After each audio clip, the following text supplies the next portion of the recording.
Hi, welcome to 40 Prey, the podcast by a couple of 30-something dudes whose adult lives and responsibilities have not yet eclipsed their zeal of stupid, dirty shit. From Warhammer to video games and D&D to Chef Boyardee. It's your fandom or your tandem. How's it going? I'm Tommy Bones, joined by Ben Ellis Demon. Hey, Tom, I do love a good Chef Boyardee. What's your favorite shape? Oh, I would like the mini raviolis. Yeah, Like I good like call. biting into them and getting like what's probably horse meat on the inside. Yum, yum, yum. And Tom, what are we talking about on the front half of the show? So we've got some controversy Mm-hmm. on the docket. There is the NDA agreement that was leaked. Mm-mm. Yeah, we're going to talk about that. Warhammer Plus. We've got the Warhammer Sergeant Plus. Cast. Basically, our last episode was on heel and face turns, and I feel like Games Workshop was doing a face and then just went super heel. Yeah. They became the bad guy, and they keep just digging themselves a deeper hole, alienating their core fan base. And Tom, I think we started on this topic because we observed a couple things. First of all, we observed a lot of people on Reddit saying that the boycott of Games Workshop hadn't actually done anything. And I think what we're going to show, hopefully through the course of the show, is at the very least, it impacted people like us. We will provide some evidence to the contrary. Evidence to the contrary. And then the other piece is, we had a little bit of a back and forth, which I thought was hilarious on Reddit, where Grimdank was going super anti Games Workshop, and the Warhammer 40K subreddit, in contrast, was doing a little bit of pro Games Workshop. And it was just kind of interesting to see those lines form. I think, Tom, you and I tried to be as neutral as possible, to just call it like we see it. Right. Why don't we start with the least controversial of the things we mentioned, the Sergeant Castus giveaway? Yes. Did you get Sergeant Castus, Tom? No, because I haven't spent a single pound. We both of us, right? I think ever since the so-called boycott started, and we I don't know about you, I wasn't thinking it was like the Boston Tea Party that I was trying to overthrow. I just was really sad and really felt, between a lot of the things we've criticized about, the reviews of updates and codices and new models, and that you have to pay to be competitive, and that even when you purchase something, it's still not enough to play with. And Tom, our disappointment about the model schedule release, we just kind of got disenchanted and stopped buying stuff. We got sad. We love text to speech. We love some of those media that are online, and it just made us sad that it felt like we weren't able to express ourselves. We weren't trying to overthrow the government. I think we just were tired of that and wanted to take a break from Games Workshop, right? Yeah, nothing wrong with expressing your disappointment in the company's policy, right? Absolutely. Vote with your dollars. I also, in the same way, I totally don't judge anyone if they're like, hey, I really want to keep paying. That's your prerogative. But yeah, totally. A few weeks ago, there was an announcement in honor of a celebration, which I can't even remember what it was. If you purchased something of 150 pounds or over, you could get a free Sergeant Castus model. Stomping on some Necrons. Yeah, they're looking pretty cool. Some people were saying, oh, it's a bland model. I think it's a pretty cool model.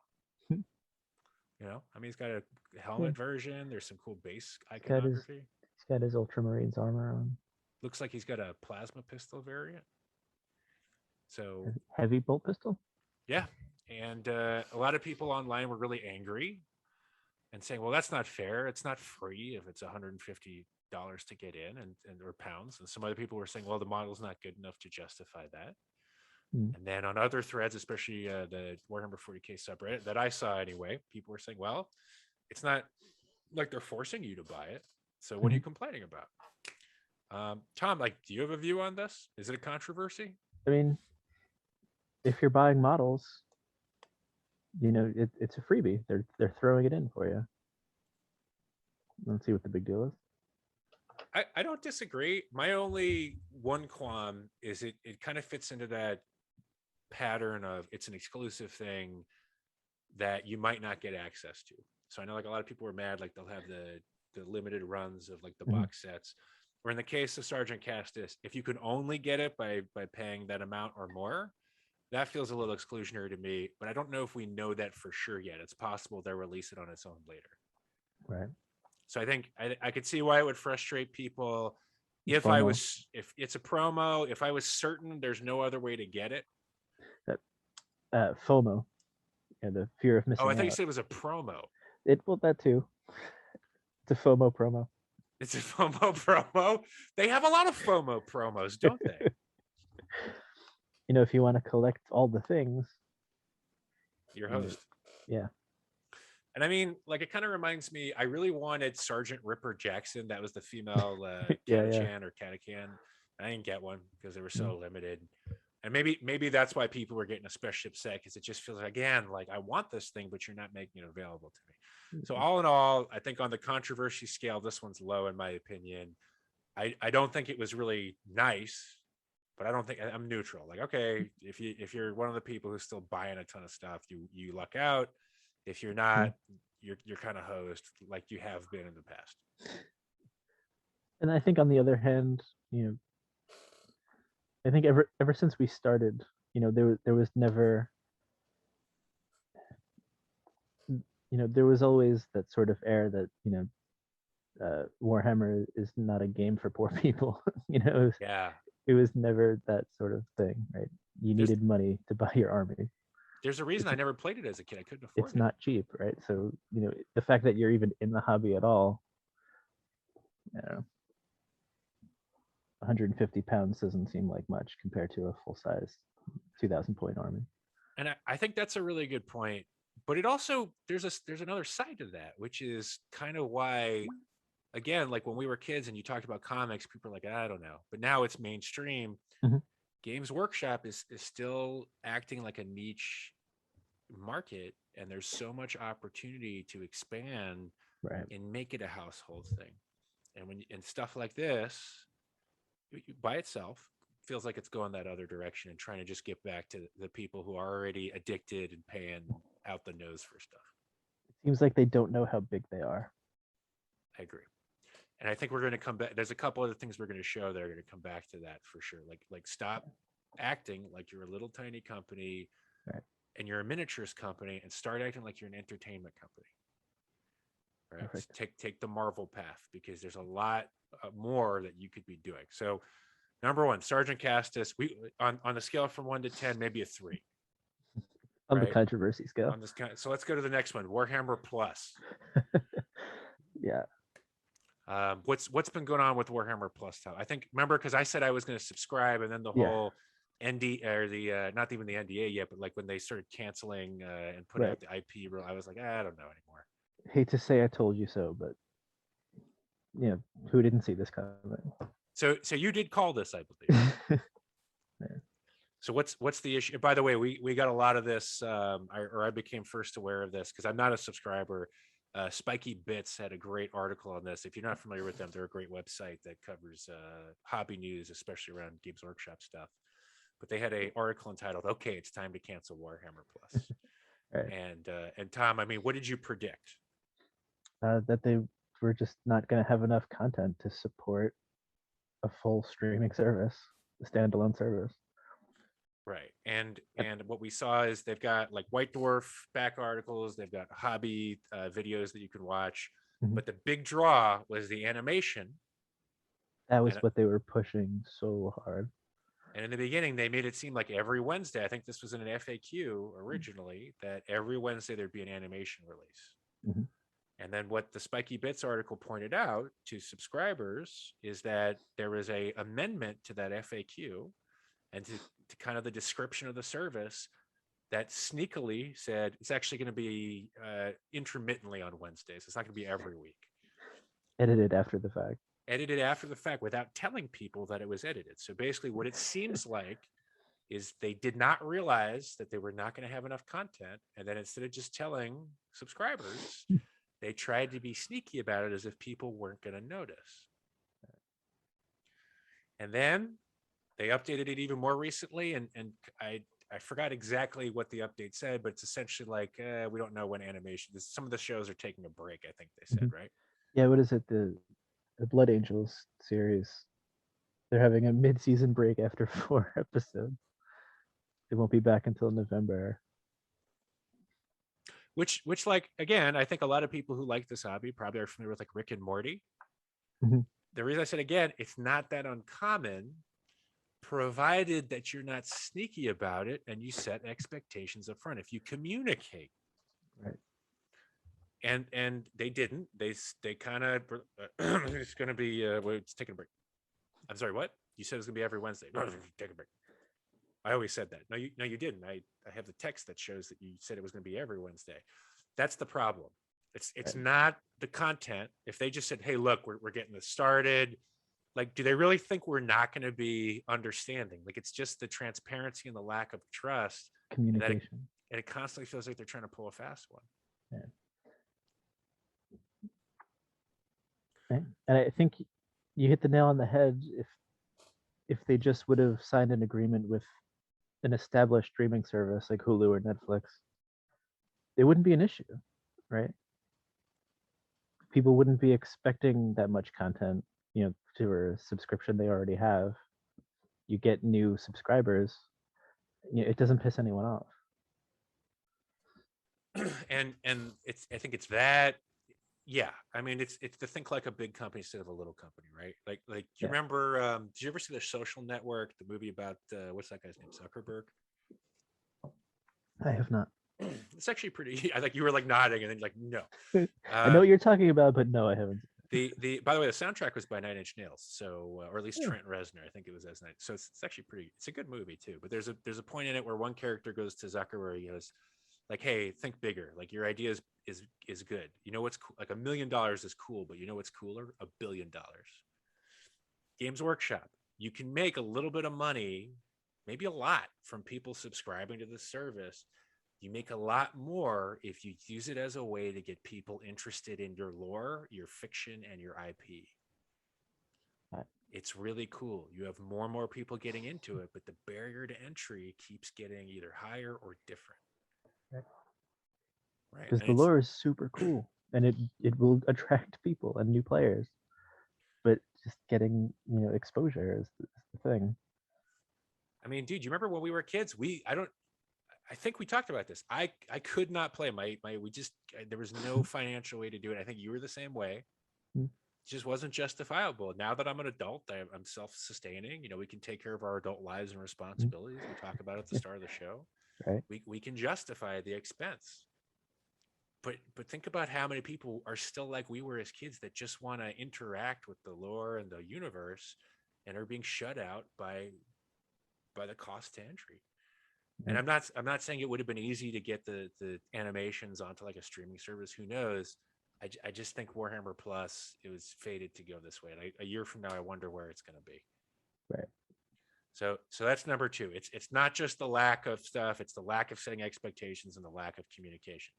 If the Sergeant model was a 3, where's this one, Tom?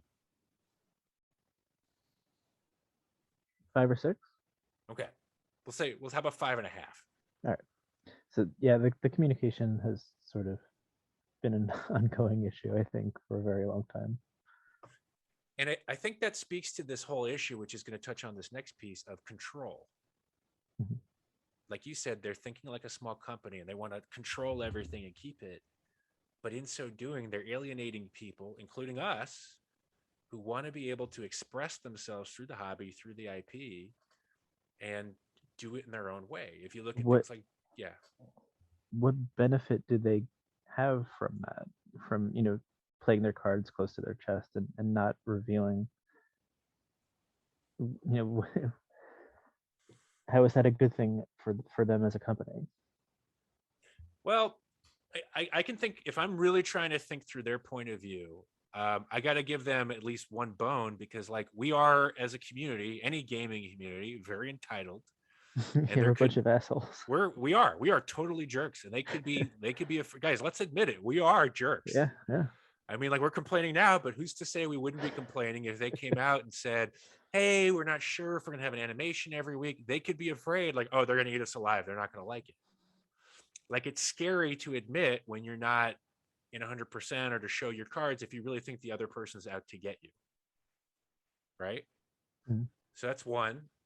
They could see the like second kind of black market economy of people printing and selling 3D print versions of the games, and some of the Eastern European countries where people can kind of buy fake knockoff models. Maybe they're afraid of that. It could just be they really want to have full creative control over where the direction of the IP goes, and they're worried that if other voices come in, they won't be able to solely govern the narrative, which is probably tied to the pushes that they want to make. Like, they think Space Marines is the way to go, and if somebody changes the narrative on Space Marines and makes them less good, maybe people won't buy them as much. Right. So there are probably reasons for it, but on the flip side, I think we can point out that there are reasons not to do it. And that gets to like the people making content online. The reason I got back into Games Workshop was because I started watching text to speech and was like, man, I forgot how much I love this IP. Right. Right. Yeah. Because there was nothing like that. There was no friendly, funny entryway back into the lore. Yeah. How many people are like that? It's true. Another one is kind of on the streaming service thing. How many people who would never get exposed to this otherwise might get exposed to it? That's the thing. But anyway, there's probably a lot going on that we're not aware of, but it seems like it's not working. Yeah, my point, I guess, is what harm does it do to say, hey guys, we're working on a World Eaters Codex. We don't know exactly when it'll be done, but it's in the works. Oh, that? Yeah, I have no idea why that's a problem. Just be open. Tell us what's in the pipeline. Even just to acknowledge it. Yeah, you're right. Even if they said, we don't know when it'll come out, we know you want one, it's on our list of things to do. There's a few other priorities, and we're not staffed up to it right now. or even, hey, honestly, the supply chain issues are still making it really hard to get things out on time. We're gonna have to delay. We're sorry. Just set your expectations. Right. There was a really good example of that in the news. The new God of War game, based on the 2019 one, the sequel, was delayed like 4 or 5 months. And they didn't say why. They said, we're really sorry. We're trying to make it perfect, whatever. And the lead actor who played Kratos came out and said, it's because of me. I had to have really serious surgery and I couldn't act. And I'm still rehabbing. In my mind, I was like, you know what? You rehab. That's awesome. Okay, I'd rather have your voice. In 4 months, I'm still going to buy it. Right. Thank you. Right. I mean, I am pissed at PS5 because even though they're like, well, there's a microchip shortage. Like, I don't care. Get me a PS5. But I think that's a good segue, speaking of shortages and limitations, to our last piece, the Nda leak. So there was a leak on Reddit of the Nda that Games Workshop shares with content creators, reviewers, hobby stores, as part of the process of giving out goods, miniatures, books, etc., ahead of a release date. And Tom, I'd love it if you could explain this one, because I think you had a pretty neutral view on it, which I appreciated coming into this. You're looking at me so the Nda leak. Somebody took a picture of the Nda that Games Workshop sent them. I think they were getting a review model ahead of time, if I'm not mistaken. And I think that the general consensus was that it was fairly standard. There was a defamation clause. You can't speak ill of the company. A non-compete. You can't work for any of GW's competitors for 3 years. But that was the thing. Like, it was only for 3 years, and NDAs are typically 5 years. So I kind of see it as a little lenient in that respect. Everyone is kind of blowing up that oh, you can't talk bad about you get a free model and you can't review it negatively. Well, yeah, I mean you're essentially being an advertiser, right? They're giving you something for free and expecting you to hype it up. They still own it, right? I don't know. I see. This is where you and I differ. I actually think the reverse. Like, if I think of like game reviewers, if somebody sent you a game ahead of time and said, hey, we're going to give this to you, but you can't, if it's bad, you can't say it's bad. Right. What would you think about that? If you can't say something good, don't say anything at all. But right? if you're, I We're taught guess that from a young age. but like if I'm somebody who's purchasing games based on what other people say, and they can't give an honest opinion because let's say it's like the next I don't know, Silent Hill game, and Konami says like, hey, you can't say anything negative about this game. What, are they just going to not post a review of it? Would you even know? But then the outcome is I would buy the game and be disappointed because it wasn't any good. This is kind of a deep-seated one of my core beliefs. Corporations are evil. And I mean, I don't disagree, having worked for many. They only have themselves in mind, and they want to make money. So, it's fairly standard in the fact that it is evil. So I guess what you're saying is it's a standard NDA, but by what you mean by standard is it makes sense from Games Workshop's point of view. Yeah, it's. I don't think it's any different than, it's no industry standard, I guess. But it doesn't make it right, or right, or good. It's just the way things are. Just not in like the video game or movie industry. Mm-hmm. So maybe for like the hobby industry. but no, it's serious. So basically it's if the hobby industry, if that's the standard, then what are people complaining about? Like that's kind of your point. And we can agree to disagree. Like I think that's okay. Personally, I think if you are sending something to be reviewed, I'd want an honest review. Mm-hmm. And if I was like a viewer of a content site and knew that they were going to post something that was positive no matter what, I probably wouldn't trust them anymore. Mm-hmm. That said, like you're right, they don't have to sign the NDA. They could go buy it at the store. So maybe that's fair. Maybe if it's like if you want the review, that's standard. I'm just trying to kind of interpret. Go for the guy who goes and buys the model at the store. But right. So and okay. I see a lot on like YouTube.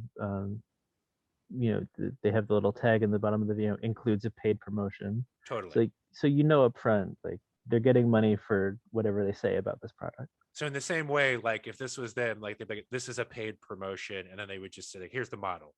Yeah, so you kind of have to take it with a grain of salt because they're, Have we confirmed this was real? Because I know you were telling me a story about the whistleblower who leaked this was doxxed for it. Yeah. So if I remember correctly, the whistleblower, just leak it anonymously, and then somebody who knew them ended up doxing them and releasing all their info, which just brought down hell. And for those, I didn't know what doxing was. It's essentially when you say what somebody's like real name and address and stuff is, right? Yeah. So I'm not sure how accurate that is, or if I have the story straight, but from what I understand, yeah. And I will also say this NDA, which you can find, it's on Reddit, it's on YouTube. There's enough people talking about it that I'm willing to chat about it here. I don't know if like Games Workshop has confirmed that is their NDA. So take it with a grain of salt. But some of the analysis that we looked at mentioned that there are clauses in there about if something happens and you're taken to court, you, the signer of the NDA, agrees to pay all legal fees. Right. Which that seems weird. And some of the analysis we heard. So it's basically if Games Workshop decides to sue you, you have to pay for both sides' legal proceedings. There's the definition piece, which we talked about. Oh, the other piece is if you're a reviewer and you're going to create some kind of content based on this model that they've sent you, you're not allowed to monetize it. Right.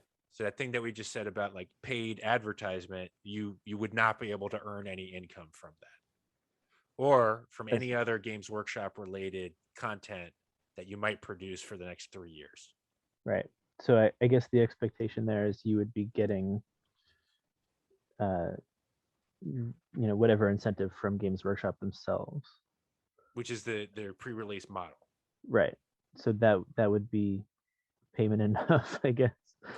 So, and that's I think where it gets a little weird, because what this seems like, and what some people have claimed online, and I agree, is it seems like it's almost like a Trojan horse. Hey, here's a model. Now you can't make any content about us for 3 years. Well, you can say how great the model is. You just can't get any money from it. Yeah. So even if you say how great the model is, if you earn any more money, you're host. That particular video about how great the model is. Yeah. Or any future Games Workshop content videos. Does it apply to everything after that, or is it just I think specific? so. Basically, it makes you a limited employee.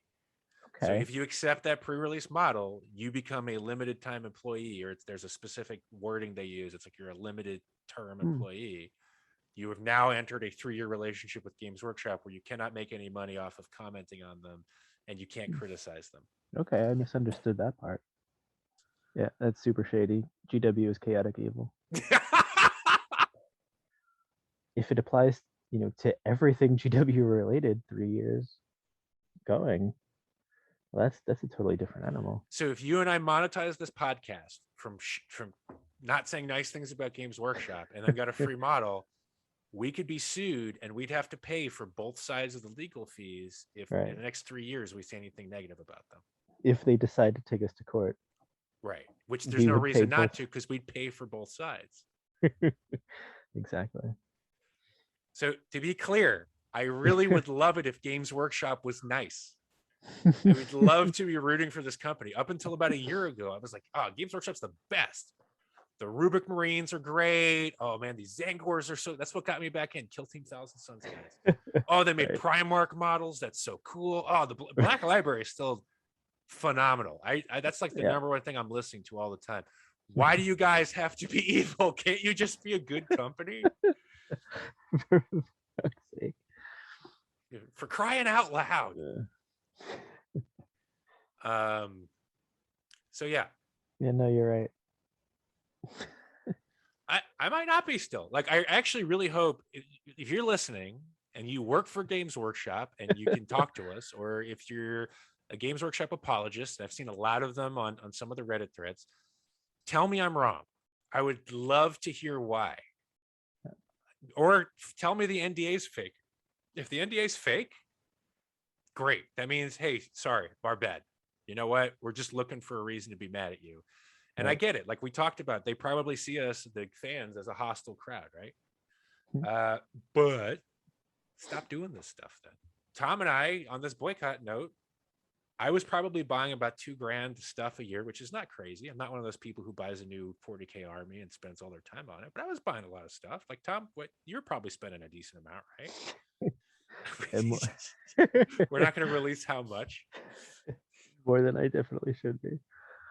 But I'm not buying anything anymore, except I have Audible, so I still get the books on Audible. Yeah. But I'm not buying any models. I wanted the Kill Team starter set. It looks great. I'm not doing it. Yeah. I'm sorry. Like, I'd rather put my money towards something else that I actually like. And you know what? I haven't even painted anything since. My pile of shame is just as big as it was. Yeah. I've got a lot of gray plastic sitting on my desk. Yeah, I haven't even gotten my paints out since I moved out here. So people who are saying, hey, the boycott didn't work, like, what was the point of a so-called boycott? Is it to try to coerce a party to do something, or is it just to express how you feel about something by voting with your wallet? And if it's the latter, I mean, we're doing it. We're even going to change the podcast eventually to something that's not 40K related. You have a couple of good ideas. We do. We're close. I feel it. Yeah. All right, I think we got to end it. They're not going to beat it there. All right, go to Space Camp, do the Chicago, Illinois stuff. Puerto Vallarta, suck it. All right, Ooh, end nice. transmission. There you go.